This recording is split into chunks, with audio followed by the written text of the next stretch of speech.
破户穴主要功效：理气清肺。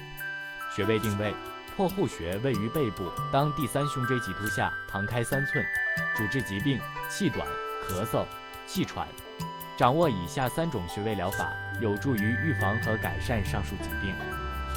1、按摩方法：用大拇指放于破户穴上，顺时针微用力揉按2至3分钟，以局部发红为宜，每日1次，可改善气短、咳嗽。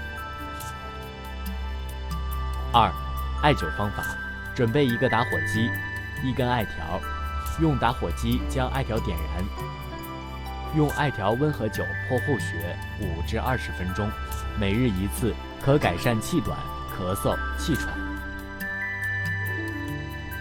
3、刮痧方法：准备刮痧板、经络油，在穴位上抹上经络油，使用刮痧板的边缘，用面刮法从上向下刮拭破户穴3至5分钟，隔天1次，可治疗咳嗽、气喘等。操作完毕。